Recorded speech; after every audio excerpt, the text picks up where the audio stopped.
The strangest thing about Mercy is that, from orbit, it can look exactly like treason. The moon of Karen, 9 burned under a black sky, and Sergeant Ethan Cole woke to the taste of metal in his mouth. For 3 seconds, he did not remember the battle. He only heard the soft ticking inside his helmet, the warning tone of a damaged oxygen valve, and the distant groan of towers bending in the heat. Then the memory came back in pieces. The drop, the flare of white light, his squad's voices cutting out one by one, the ground rising too fast. Ethan opened his eyes and saw fire crawling across the mining city like a living thing. It moved along conveyor rails, over cracked landing pads, through the skeletal frames of or silos that had once stood 400 feet tall. The air outside his visor shimmered orange. Ash slid over his armor in slow gray sheets. Somewhere nearby, a cargo hauler's engine coughed, failed, and went silent. His suit tried to give him a status report, but the display broke into static before the words could finish. Oxygen low. Left leg servo damaged. Long-range comms offline. Squad signal absent. Ethan lay still beneath the tilted shell of an armored rover and listened for human voices. There were none. Only wind. Only burning machinery. Only the thin, insect-like whine of surveillance drones somewhere above the smoke. He pushed one hand against the ground. Pain flashed through his ribs, clean and sharp, but he swallowed it and rolled onto his side. The rover's shadow had saved him from the first wave of heat. It would not save him from the second. He dragged himself free, boots scraping over glassy sand, and rose to one knee. Beyond the broken ridge, the evacuation beacon blinked faintly through the storm, maybe 2 miles away. 2 miles over open ground, through fire corridors, with less than half an hour of clean air. Ethan let out a slow breath. "All right," he whispered. His voice sounded small inside the helmet. One step at a time. Above him, hidden behind clouds of ash, the Aurelian fleet watched. Their ships formed a silver arc around the moon, silent and precise, their sensors filtering the chaos below into colors and numbers. To them, the battlefield was not heat on skin or smoke in lungs. It was a tactical map, red for human movement, blue for Aurelian positions, white for structural collapse. On the command deck of the flagship, officers with blue-silver skin and luminous eyes observed the last surviving human signal rise from the wreckage. Some called him a threat. Some called him a leftover problem. No one called him a man. Ethan did not know they were watching. He only knew the habit that had been burned into him years before he ever wore marine armor. Back, when he had been a firefighter in Colorado, and people screamed from smoke-filled windows instead of alien cities. You checked the rooms. You checked twice. You did not leave because the building looked empty. He turned away from the beacon and moved deeper into the burning district, following a sound that might have been steam, might have been metal, might have been someone trying not to cry out. The sound led Ethan into the shell of a transit terminal, where the ceiling had folded in long silver strips and the floor blinked with emergency lights beneath a skin of ash. He paused at the entrance and let his visor adjust. Heat ghosts moved across his display. Broken pipes. Failing power cells. A maintenance drone spinning in a circle with one wing missing. Then a pulse appeared under a collapsed support beam, faint and blue, too steady to be fire. Ethan raised his rifle, more from training than intent, and stepped inside. "United Earth Marine," he called, his voice rough through the speaker. "If you can hear me, make a sound." For a moment, nothing answered. Then came a breath, sharp and controlled, from beneath the beam. Ethan crossed the terminal in slow steps, careful where the floor had cracked open into the service level below. He found her beside a shattered ticket gate, half covered by a slab of dark metal. An Aurelian officer. Not a scout. Not a medic. A commander, if the silver crest on her chest armor meant what his briefing had said it meant. Her skin was blue-silver, softly reflective even under soot, like moonlight caught on brushed steel. Fine metallic patterns ran along her temples and disappeared beneath the edge of her damaged helmet. Her eyes were open, bright and pale, fixed on him with the cold focus of someone who refused to look afraid. Ethan stopped. Every lesson from the war moved through his head at once. Aurelian command units were dangerous. They carried encrypted maps, field codes, strategic value. His orders were simple. Do not risk extraction for enemy officers. Do not compromise evacuation. Do not approach without backup. Ethan looked behind him at the empty terminal. There was no backup. The alien woman moved one hand an inch toward a sidearm that was no longer there. The effort made her breath catch, but her face barely changed. "Finish it, human," she said. His translator needed half a second to smooth the words, but not the contempt. Ethan lowered his rifle until the barrel pointed at the floor. "Not what I came in here for." Her luminous eyes narrowed. "Then leave." A deep vibration rolled through the building. Dust fell from the roof beams in soft gray curtains. Ethan checked the fire map on his wrist display. The flames outside had shifted with the wind. The terminal would be inside the heat front in 6 minutes, maybe less. He crouched beside the metal slab and studied the angle. It pinned the lower half of her armor, not crushing all the way through, but enough to trap her. The beam glowed dull red along one edge. Close enough to burn through his glove if he worked too slowly. "Name," Ethan said. She stared at him as if the word itself offended her. "You ask identification from an enemy? I ask names from people I am trying to keep alive." The silence that followed was almost louder than the fire. "Veolara Sydh," she said at last. "Commander of the Aurelian 3rd Spear." Ethan nodded once and pulled the thermal cutter from his belt. "Sergeant Ethan Cole." "Hold still, Commander." She watched his hands, waiting for cruelty, waiting for the trick her people had been taught to expect from humans. Instead, he braced one shoulder under the beam, set the cutter against the hottest seam, and began to work. Sparks hissed across his armor. The glove on his left hand smoked where it touched the metal. On the Aurelian flagship above the clouds, the officers saw the red human shape kneel over their fallen commander. Weapons crews requested permission to fire. The admiral lifted one hand for silence. On the screen, the human did not strike. He did not take a trophy. He cut away the weight that held her down, inch by inch, while the terminal burned around them. The beam gave way with a low metallic sigh, and Ethan caught most of its weight before it could shift wrong. His damaged leg servo screamed in protest. He ignored it, wedged a broken chair frame beneath the slab, and reached for Veolara. She stiffened the instant his hands touched the edges of her armor. "Do not pretend this is mercy," she said. "Humans bargain with every kindness."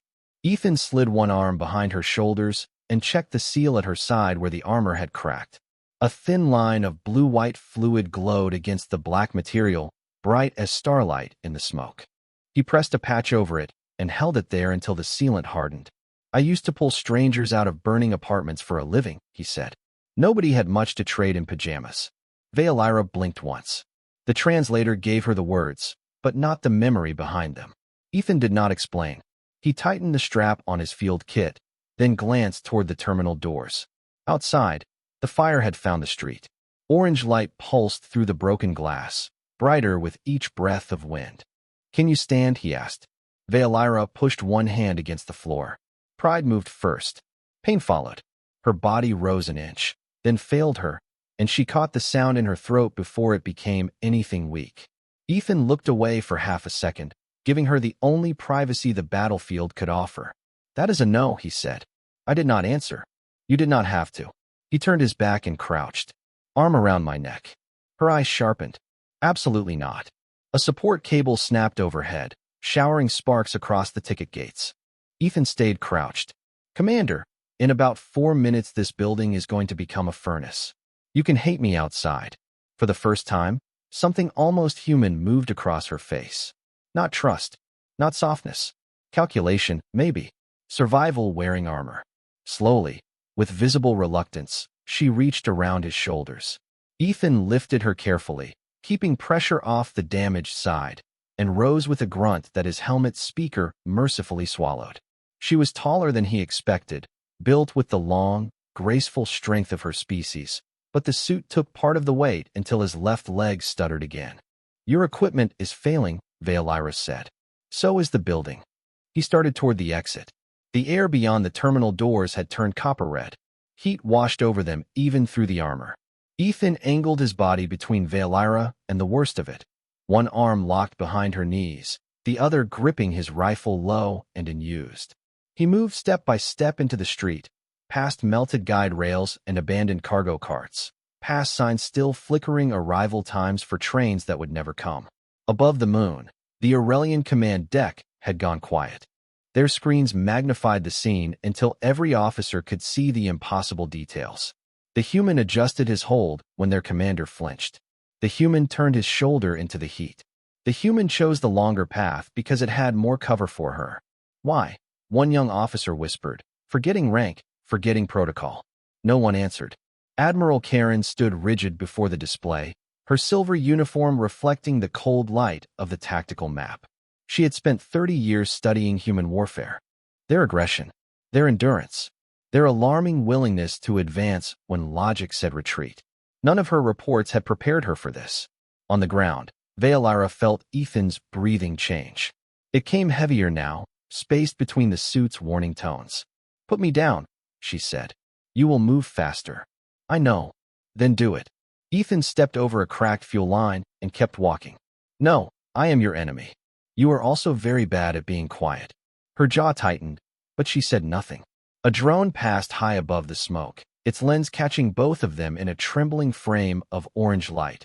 A white-skinned human marine in burned armor, carrying a blue-silver alien commander through a city that had forgotten the difference between sides.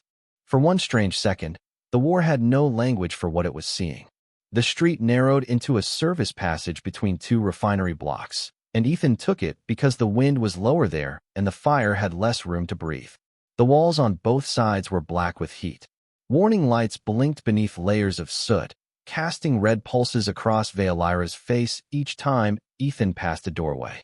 She watched him through half-closed eyes, not because she trusted him, but because she could not understand him.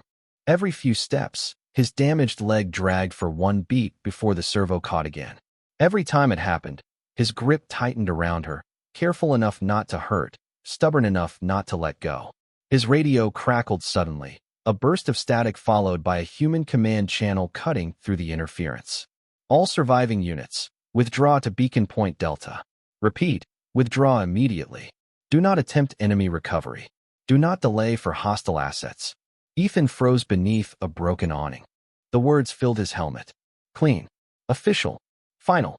Veolara heard them through his external speaker, and something cold returned to her expression. There, she said softly. Your people have given you permission to abandon me. Ethan looked toward the far end of the passage.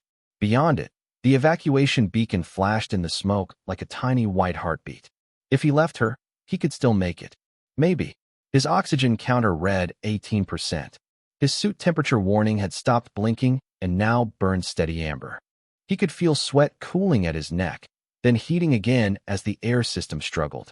The radio repeated the order. Do not delay for hostile assets.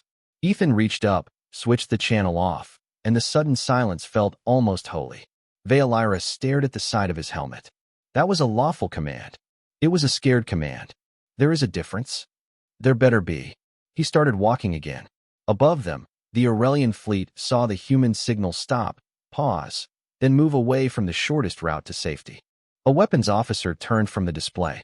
Admiral, he is diverting from his extraction point.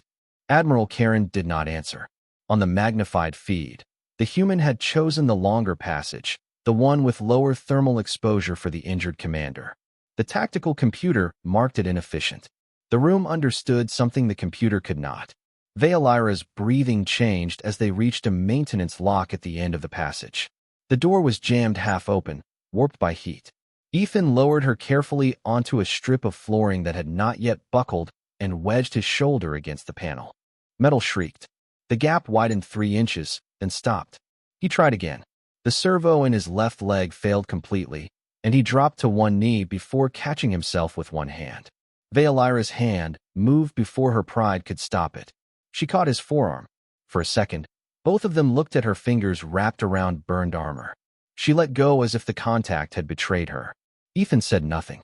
He only reached into his kit, pulled out a compact pry bar, and forced it into the seam. You should hate me, Veolara said. I am responsible for operations that cost your side dearly. Maybe. I am trying to open a door, Commander. You refuse to think about it. No. Ethan said, teeth clenched as the door began to move. I refuse to let it decide this. The panel finally gave with a heavy clunk, opening into a dark pressure room lined with emergency tanks and frost-coated pipes. Ethan lifted her again and carried her inside. The door slid down behind them, cutting the firelight to a thin orange line. For the first time since the terminal, the world became quiet. No wind. No alarms close enough to matter. Only Ethan's breathing, rough and human, and the soft blue glow of Valira's eyes in the dark. She looked at him then, really looked, past the armor, past the enemy markings, past everything her army had named him. He was not moving like a conqueror. He was moving like a man who had found one living soul in a dying place and decided that was enough reason to stay. The pressure room held the kind of cold that felt borrowed from space. Frost clung to the emergency tanks in pale feathers, and the sudden drop in temperature made Ethan's armor tick softly as overheated plates began to cool. He set Valira on a low-service bench with as much care as his shaking arms could manage, then braced one hand against the wall and lowered his head. For a few seconds, he did nothing but breathe. In, out, ragged through the filter, human through the machine. Valira watched the oxygen warning pulse across his wrist display. 16%. 15. The numbers reflected in her luminous eyes. Your air is failing, she said. Ethan reached for a wall tank and checked the fitting. Aurelian design. Wrong valve. Wrong threading. He took out a universal adapter, turned it twice, and the cheap little device cracked down the side. He stared at it for half a second, then gave a quiet laugh without humor. Of course. Valira shifted, hiding the pain it cost her. My suit has reserve oxygen. Good. It is calibrated for my biology. Less good. He knelt beside her and inspected the damaged seal near her ribs. The patch had held, but barely. Blue-silver light seeped at the edge like dawn under a door. Ethan opened his medical kit and hesitated over the human supplies. Too strong, maybe. Too wrong. He selected the mildest sealant, read the warning twice, then cut the dose in half. Tell me if this burns. Everything burns. Fair point. He applied the sealant carefully, steadying his hand against the bench so she would not see it tremble. Valira did not flinch this time. That seemed to surprise her more than it surprised him. Outside the pressure room, fire moved along the corridor with a low rushing sound. But inside, the silence gathered weight. Ethan found a strip of clean fabric inside his emergency pouch, the last one, folded small and white. He dampened it with water from his canteen and wiped soot from the side of Valira's face where it had collected near her eye. She went completely still. Why do that? She asked. Ethan glanced at the cloth, then at her. You had ash in your eye. That is not a tactical answer. I am off duty. You are in a war zone. Still off duty from being cruel. The words settled between them, simple and almost too quiet to survive the room. Valira looked away first. Her gaze fell on the small photograph tucked inside the open edge of Ethan's chest rig. Heat had curled one corner, but she could still see 4 humans in soot-streaked station uniforms standing in front of a red fire engine beneath a Colorado sky. Ethan noticed her looking and covered it with one gloved hand. Not quickly, not defensively, just gently. They were your unit? She asked. Before the Marines. They died. Ethan did not answer right away. The frost hissed on the pipes. Somewhere above, a distant impact made the ceiling dust drift down like gray snow. Some, he said. Some lived. That was the point. Valira absorbed that as if it were a foreign doctrine. Among my people, survival is assigned by value. Commanders, navigators, genetic archives, strategic minds. The rest understand the order of loss. Ethan looked at her then, and the tiredness in his face was worse than anger. That sounds lonely. She had been called many things in her life. Brilliant, cold, necessary, air, though almost no one below the high command knew it. Lonely had never been spoken like an accusation against the universe itself. Above the moon, the Aurelian officers continued to watch the room through thermal imaging and drone reflection, unable to hear every word, but able to see enough. The human gave water first. The human treated the wound first. The human checked the door last. Admiral Karen stood with both hands behind her back, her expression unreadable. On the screen, Commander Valira Syth raised her eyes to Sergeant Ethan Cole, and for the first time, she did not look at him as if he were a weapon. She looked at him as if he had become a question her entire civilization had failed to ask. The pressure room did not stay safe for long. A yellow light woke above the inner door, blinking once, then again, slower than an alarm and somehow worse. Ethan lifted his wrist display and watched the local system force itself through the static. Biological purge protocol pending. Section ignition in 11 minutes. He stared at the words until they became simple. The facility was going to burn the infected sections clean, not because it hated them, not because it cared, but because old machines obeyed old fear better than living people obeyed mercy. Valyra saw his face change. What is it? The mind thinks we are contamination. Can you override it? Ethan looked at the Aurelian control panel beside the sealed exit. Its symbols glowed in vertical lines, elegant and impossible. Not unless your people made it marine-proof. Valyra pushed herself upright, one hand gripping the edge of the bench. Pain drained color from the metallic patterns along her skin, but her eyes stayed bright. Help me to the panel. You can barely sit. Then I will sit with purpose.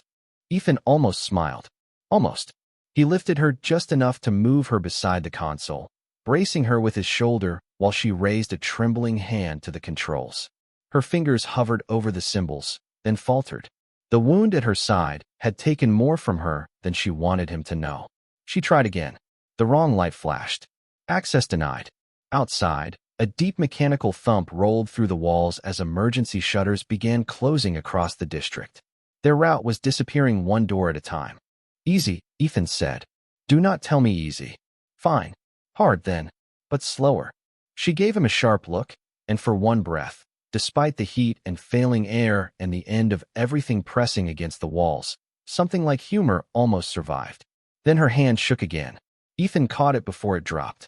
Not tightly, not as a claim, just enough to steady the motion. Valyra looked at his burned glove around her blue-silver fingers. Among my people, she said quietly. Touching the command hand during an override is considered an assumption of shared consequence. Ethan kept his eyes on the panel. Sounds accurate.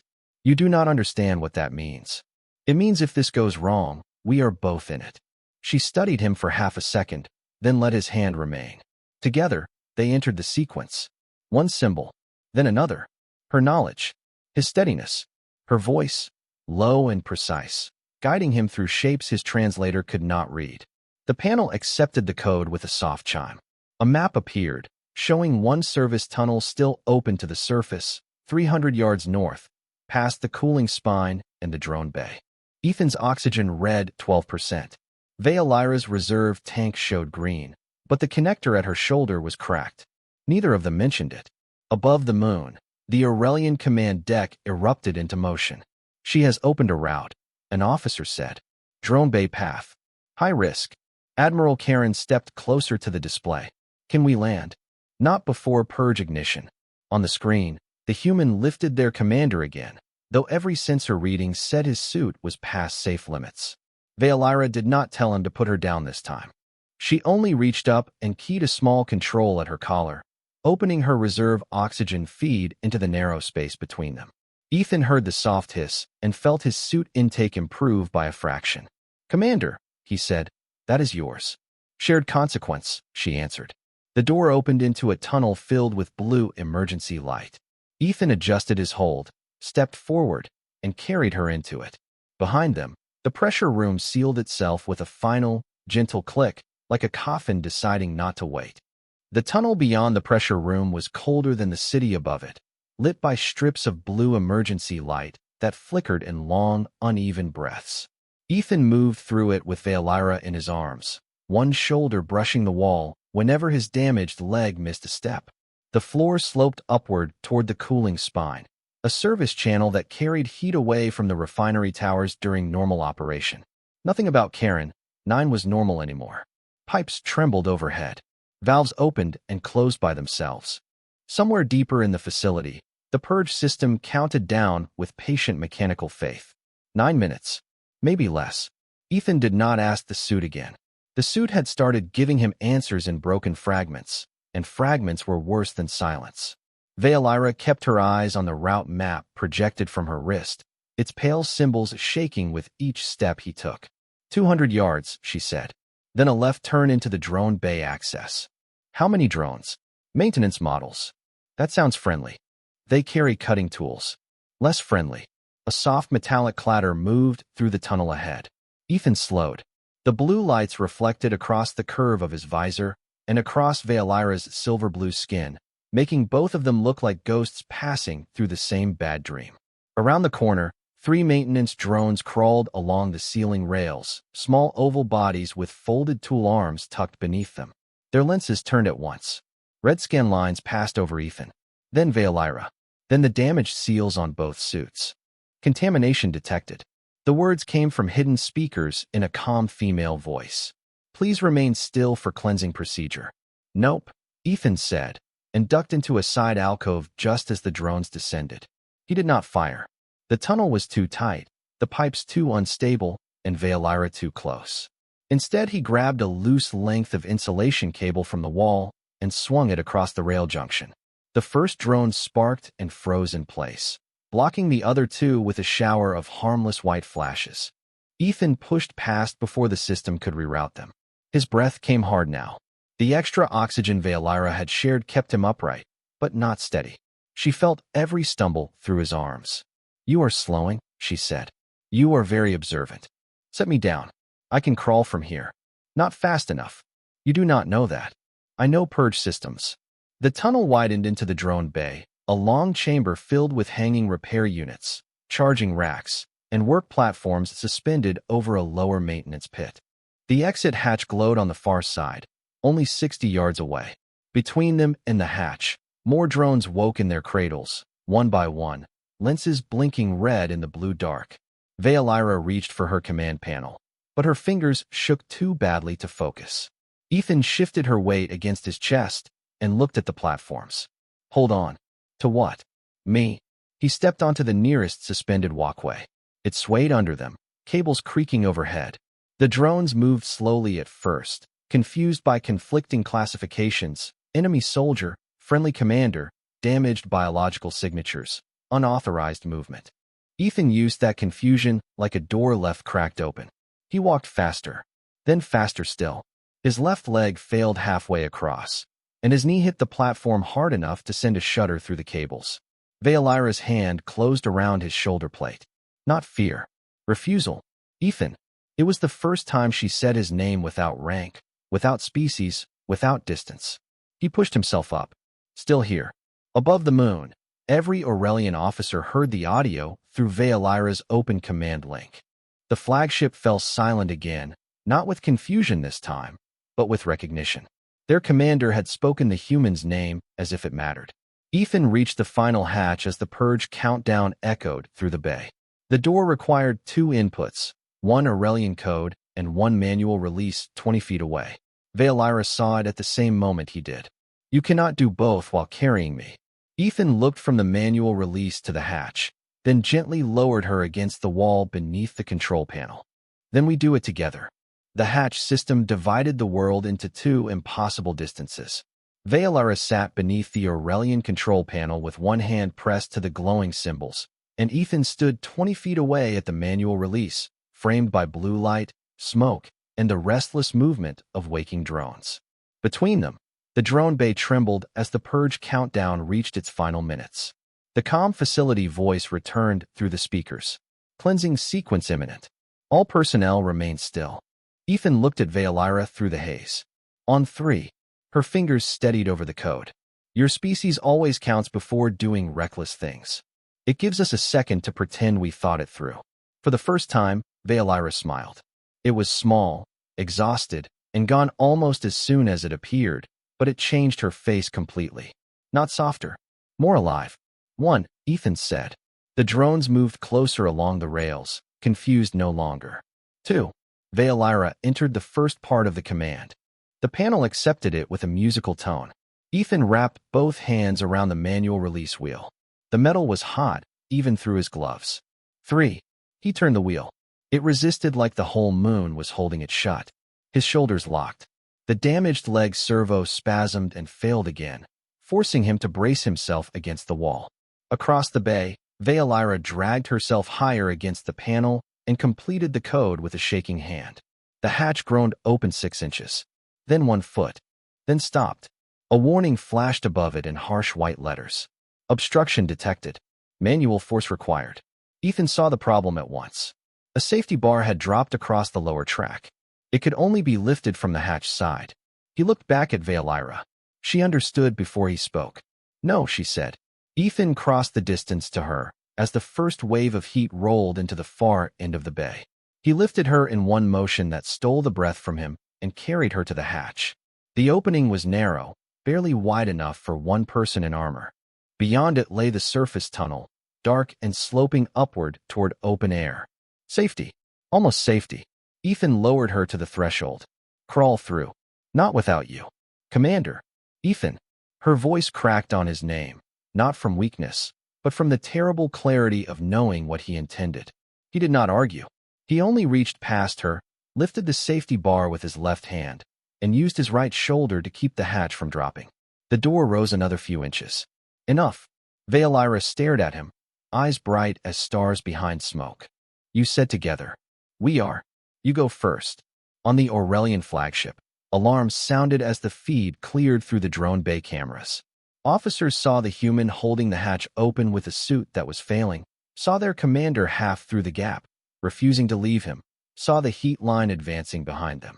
Then Admiral Karen's private command seal activated on the main display, pulled from Veilira's damaged armor. Her full identity unfolded across the screen in silver script. Veilira Syth, daughter of the Silver Throne, strategic heir of the Aurelian fleet. The command deck went utterly still. The enemy Marine was not saving an officer. He was saving the future of their people. Below, Ethan's arms shook. The hatch pressed down by fractions. Move, he said. Veilira reached back and gripped the front of his armor. Come with me. I am trying. Do not lie with kindness. That hit him harder than the heat. For 1 second, his expression showed through the cracked visor. Pale, tired, human. Then he shoved the hatch higher with everything he had left. Please, he said. And it was the first time he sounded afraid. Not for himself. For her. Veilira pulled herself through the gap as the hatch screamed above them. The moment she cleared it, Ethan released the bar and threw his weight forward. The door dropped behind him, catching the edge of his pack and tearing it loose as he rolled into the surface tunnel beside her. For a moment, neither moved. Then Veilira's hand found his wrist in the dark. His pulse was there. Weak, but there. Above them, every Aurelian ship had seen it. Every angle. Every second. No speech could undo what the cameras had recorded. A human had turned his back on survival just long enough to give mercy a way through. The surface tunnel opened into gray morning. If morning could exist on a moon where the sky was black and the horizon still burned. Ethan and Veilira emerged beneath the remains of a collapsed loading tower, half hidden by smoke and drifting ash. For a while, neither of them spoke. Ethan lay on his back with his helmet tilted toward the sky, watching sparks rise until they looked like broken stars. His suit had gone quiet except for one faint warning tone that pulsed slower than a heartbeat. Veilira pulled herself beside him, every movement careful, every breath measured through the cracked reserve line at her collar. Beyond the ridge, the purge wave passed through the refinery district in a dull orange glow, sealing the place behind them without anger, without memory. Ethan turned his head slightly. You still with me, Commander? Veilira looked at him, stood across her blue-silver skin, eyes bright in the dim light.